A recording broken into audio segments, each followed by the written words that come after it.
Minecraft. The game that almost everyone has heard of and seems to bring so much nostalgia to both teens and young adults nowadays. The game was first created in 2009 by indie game developers Notch and Jeb and has managed to grow to great popularity, currently being the #1 top-selling game with around 300 million in sales. But what really makes this game so popular and well-loved by many of its past and even current players? Well, we'll be delving into 3 important factors that may have actually contributed to Minecraft's massive and stable popularity, those of course being its aesthetic, dynamics, and mechanics. Firstly, what is the aesthetic of Minecraft? This can simply be said as a free-form sandbox game with a blocky and pixelated art style and world. Now, what does the freeform sandbox part mean exactly? Well, what this means is that Minecraft is a game that can be anything the player really wanted to be, while Minecraft itself allows players this freedom to do whatever they want with the game's resources. These may sound the same, but in actuality, they're very different, with one being the player's active participation in the world to mold it as they see fit, and the other being the game's lack of participation and restriction on the player only really ever handing them the resources to do whatever they please. These two very similar but different aspects is what creates the unique aesthetic that Minecraft has had ever since the beginning of its development. Now we'll be moving on to the dynamics that Minecraft showcases while playing it. There's 3 different sections of Minecraft, which can each have their own different dynamics. First section being the creative mode, where players are invulnerable and are allowed to spawn in their own resources to create anything they want. The second section is during the survival mode, where players have to learn how to survive the lands of Minecraft, craft various tools to aid themselves. And the last section would be talking about multiplayer and how it entirely changes the dynamic of Minecraft completely, and can even branch off into 2 different variations of multiplayer. So first, of course, we will talk about creative mode, the game mode where players can't take damage and are able to do whatever they want, with the only limit being their mind and creativity. The dynamic withheld inside this mode is the fact that players can experiment, create, and destroy as they please, allowing them to test all sorts of things. It's a game mode of pure freedom, with absolutely no restrictions, dangers, or interruptions to limit the player's gameplay. The only downside factor of creative mode is the fact that it is never officially over until the player is done and completed everything they wanted to do inside the mode, leading to basically no progression at all except for the completion of the player's creations. Next, we'll talk about the dynamics inside survival mode, the game mode where players have to live and survive inside the Minecraft world by gathering various resources the game contains. Here, the player will learn how to gather food, get building materials, how to craft, and much more. Additionally, players will have to survive the harsh world that Minecraft becomes when nighttime rolls around. This hostile environment can possibly hinder the player's progression throughout their time in survival mode. The main progression, of course, being how good and quality the materials, tools, and armor the player has, and second, the player finally being able to defeat the Ender Dragon, which is the final boss of the game. After all that, the player can continue to play in survival mode freely and create any sort of builds they want to with the gathered resources they've gained throughout their adventures. This makes survival mode the more challenging version of Minecraft, with both a mixture of problem solving and creativity thrown together to create the ultimate unique experience that many players haven't seen executed just like how Minecraft is able to. Now finally, how multiplayer in Minecraft completely changes the game's dynamic and even adds on to it as well. First, multiplayer adds on an entirely new level of gameplay, which is the interaction of your fellow players.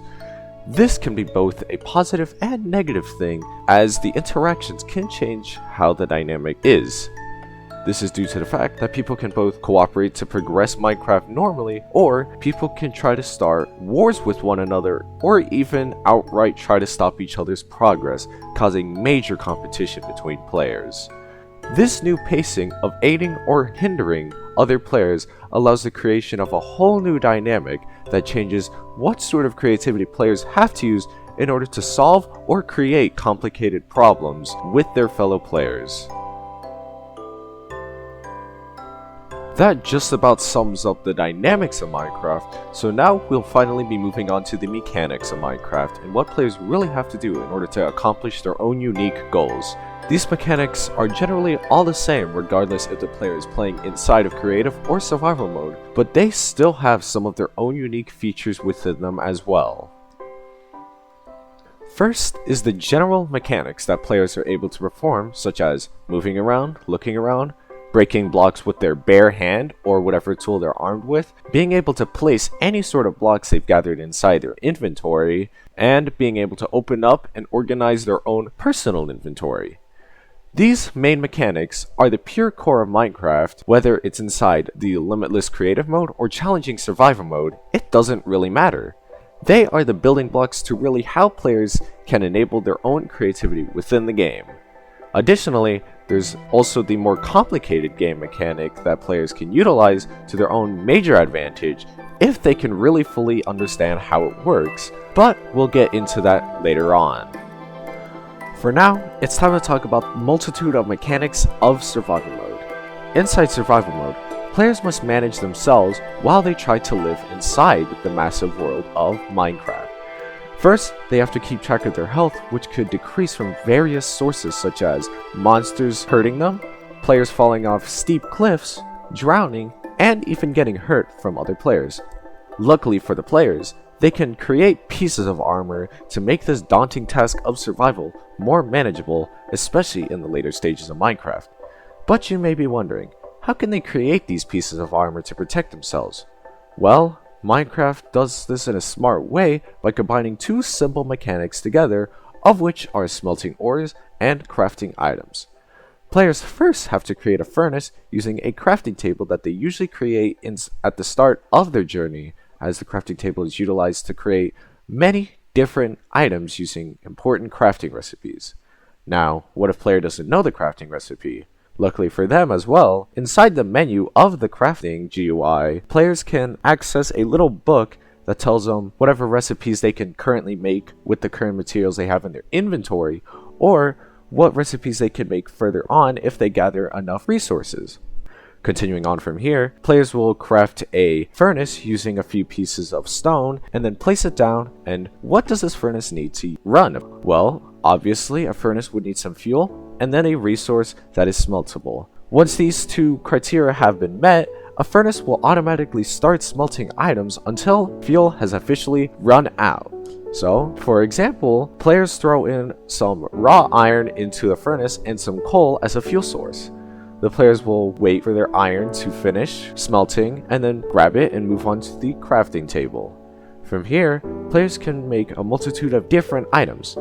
For example, we'll use just basic iron to make a basic iron helmet and some iron and a stick to make a sword. So first, the player will have 5 pieces of iron and arrange it as so in order to create an iron helmet. Next, the player will put 2 pieces of iron as so and a stick directly under them in order to create an iron sword. It may seem a little complicated at first, but in reality, this is the simplest system as there's not much thought besides what you need and what arrangement you need to put it in order to make your items. But now, we'll move on to the next mechanic of survival mode being the hunger system. The hunger system is something else that players have to manage that is similar to health, but it gets drained from different sources and is used for different things. Unlike health, where if players don't have any more of it, they'll instantly die, hunger will not instantly kill a player, but instead also be another thing that drains a player's health if they don't have enough of it. But how exactly does hunger deplete? Well, hunger depletes from different sources, such as physical activity, like running or jumping around, or if the player is actually missing health and has to heal. If players have a full hunger bar, they'll be able to quickly regenerate their health until either their health is fully regenerated or their hunger is actually no longer filled to the brim. This makes the hunger bar also a valuable resource that players can use to their advantage in managing their health. Now, you may be wondering, how exactly do players fill up this hunger bar? Well, it can be explained by the fact that players, of course, have to consume food that they find either by harvesting crops, crafting some food from crops, or by slaying animals or taming animals and harvesting the resources that they create. Players can even make a farm inside the game by just containing a bunch of animals inside a pen and having a nice little crop field to the side. But inside the environment of Minecraft, there are also these rare structures that contain two types of humanoids, villagers and pillagers. Villagers live inside the structures of villages that can contain both the villagers and iron golems that only spawn if there are enough villagers inside these villages. Additionally, villagers aren't just sitting there and looking around, they interact with their environment, such as harvesting crops around and doing various tasks that is related to their job, of which each has. Now, players can trade with villagers that have jobs using a valuable currency known as emeralds, which they can get by either mining really deep down underground or by trading with villagers and selling specific items that the villagers would want. Next on is the villagers' terrible enemy and the villains of the overworld, the pillagers. Pillagers are the more hostile humanoids of the overworld that walk around and terrorize villages and players alike. Villages can be raided by pillagers if they are unfortunate enough for a player to have a bad omen on them, which is obtained by slaying a pillager leader and walking into a village.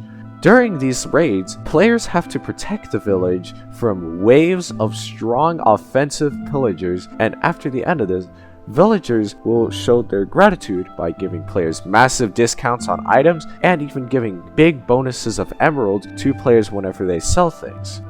Further on, players don't only have pillagers to deal with inside the world of Minecraft. During the nighttime, the environment goes from a nice, peaceful environment to a more hostile and dangerous area. Luckily, however, players can just sleep in a bed and fully skip this entire stage of time. But if they really want to brave their fears and face the monsters head on, they can do so without a second thought and have to fight various monsters such as zombies, skeletons, spiders, creepers, and more.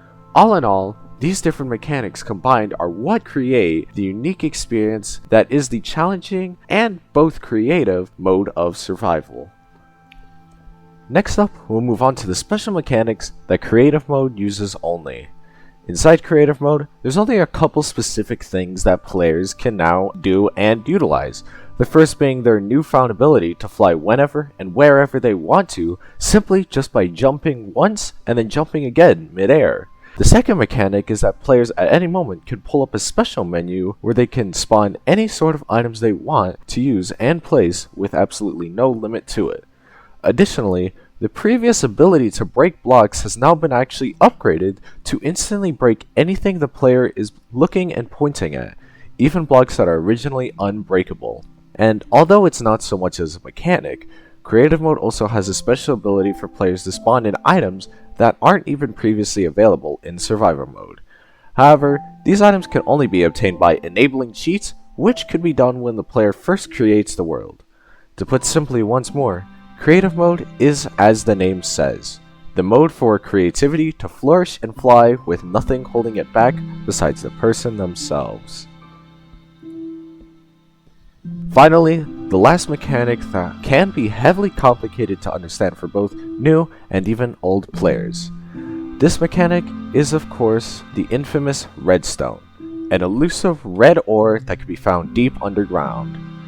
This red ore can be used to transmit a signal just like a wire to certain blocks that will activate when given the specific signal that we'll be calling the redstone signal. This signal can have various different strengths, but all in all, it's more like an on or off sort of deal. Further into the mechanics of redstone are certain blocks that can change how redstone can work or act and send out even different strengths of these redstone signals after certain criterias are met. The individual redstone machines by themselves are easy to handle, and that's usually just about as far people can go. But then figuring out how to combine all these machines together to create working innovations is usually where people tend to give up their redstone career. However, if a player manages to master these sorts of mechanics, they can achieve great heights in both efficient gameplay and progression during survival and even creative mode with machinery. In the end, Minecraft has a unique experience in combining several different mechanics and dynamics into one nice experience while also having the availability to do just about whatever you want. It allows the players to let creativity flow right through them in a vast world full of almost infinite possibilities and no restrictions at all, and maybe even a small challenge if players think they have what it takes. The game even allows players to play together and create a new or improved experience. All this combined together is what really made Minecraft the video game giant that it is nowadays, that is still being bought and played by players all around the world.